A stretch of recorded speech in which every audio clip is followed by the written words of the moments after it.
کامیابی ہے اللہ کی یاد میں، اللہ کے ذکر میں. الذین آمنوا وتطمئن قلوبهم بذکر اللہ، جو ایمان والے ہوتے ہیں ان کے دلوں کو سکون ملتا ہے اللہ کی یاد سے. اللہ کے ذکر اللہ تطمئن القلوب، اللہ کی یاد ہی سے سکون ملتا ہے.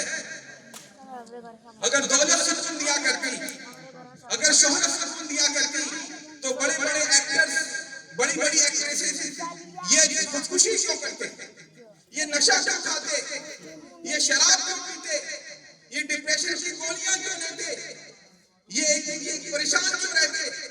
آپ گوگل پر سرچ کریے، ویکیپیڈیا پر سرچ کیجئے. سشانت سنگھ بہت بڑا ایکٹر تھا، اس نے خودکشی کی، بٹ کیوں؟ سکون تھا اس کے پاس. تو اس کے پاس نیب تھا، اس کے پاس فیم تھا، اس کے پاس ویلتھ تھی، اس کے پاس ویلتھ تھی. اس کے باوجود وجہ یہ سکون نہیں. یوں زندگی گزار رہا ہوں تیرے بغیر، جیسے کوئی گناہ کیے جا رہا ہوں میں. جب تک اللہ کی یاد نہیں ہوگی، اللہ سے محبت نہیں ہوگی، دین پر تمانیت نہیں ہوگی، نبی صلی اللہ علیہ وسلم کی اتباع کا جذبہ نہیں ہوگا، دل کو سکون نہیں ملتا. ایک بے قراری سی ہے، ایک بے چینی سی ہے. سب کچھ پا کر کے لگتا ہے کچھ چیز چھٹی ہوئی ہے، کچھ چیز کھوئی ہوئی ہے. وجہ یہی ہے مومن کے لیے اطمینان رکھا گیا ہے. نماز شروع ہو گئے، اقیم الصلاۃ لذکری، نماز قائم کرو میری یاد کے لیے. اس سے تمہیں فائدہ ہوگا، اس سے تمہیں فائدہ ہوگا. ومن اعرض عن ذکری فإن له معیشۃ ضنکا، اور جو میری یاد سے غفلت کرے، منہ موڑے، تو اس کی زندگی بھٹی میں گزارے گی، پریشانی میں زندگی گزارے گی، کانٹوں میں اس کی زندگی گزرے گی.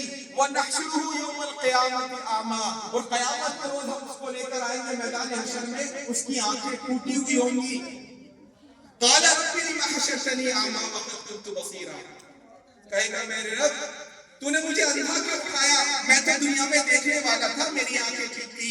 قَالَ كَذَٰلِكَ أَتَتْكَ آيَاتِي فَنَسِيتَهَا فَكَذَٰلِكَ الْيَوْمَ تُنسَىٰ، تجھے بھی تو ہماری آیتیں پوچھتی تھی کہ بھائی مان جا، اللہ یہ کہتا ہے زندگی کی کوئی حیثیت نہیں ہے، یہاں تو صرف تھوڑی دیر کا سفر ہے، یہاں سے سب کو جانا ہے، تیرے دادا زندہ نہیں رہے. آپ میں سے کس کو اپنے پردادا کا نام یاد ہے؟ پردادا کا نام کسی ایک آدھ کوئی ہاتھ اٹھا کے کہ مجھے یاد ہے، میں اپنی ماؤں بہنوں سے کہوں گا کسی کو یاد ہے پردادی کا نام؟ لکڑ دادی کا نام؟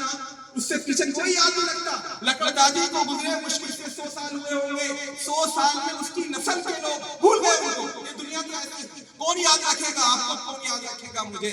یہاں کوئی دنیا کسی کی نہیں رہی، کبھی نہیں ہوئی. اس کی خاطر اپنے رب کو ناراض کرنا یہ اچھی چیز ہے. فَخَلَفَ مِن بَعْدِهِمْ خَلْفٌ أَضَاعُوا الصَّلَاةَ، جب قوم زوال کا شکار ہوتی ہے تو اس کے بعد ایک ایسی نسل آتی ہے، نوجوانوں کی ایسی نسل پیدا ہوتی ہے کہ سب سے پہلے اضاعوا الصلاۃ، وہ نماز کو ضائع کر دیتے.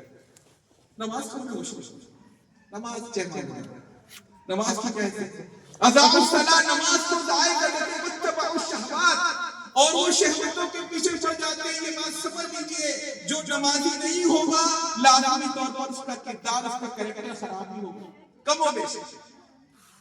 یقیناً بہت سے نمازی بھی آپ کو مل جائیں گے ملتے ہوئے، مگر نماز برحق ان کاموں سے روکتی ہے جو شہوت کی طرف لے جاتے ہیں، بدکاری کی طرف لے جاتے ہیں. ان الصلاۃ تنہی عن الفحشاء والمنکر، بے شک نماز فحشاء اور منکر سے روکتی ہے. لوگ سمجھتے ہیں کہ اگر نماز پڑھنے کے بعد میں شادی میں ڈانس کروں گا لوگ کہیں گے ارے یار تو نماز پڑھتا ہے تو ڈانس کر رہا ہے.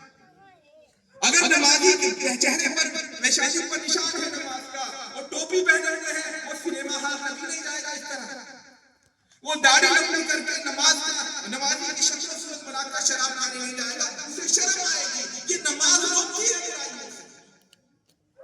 ہمارے نوجوانوں کو ہر چیز کی فکر ہے مگر نماز کی. زندگی میں ایک بے قراری ہے، ایک بے چینی ہے. وجہ یہی ہے میرے بھائیوں، میرے بچوں،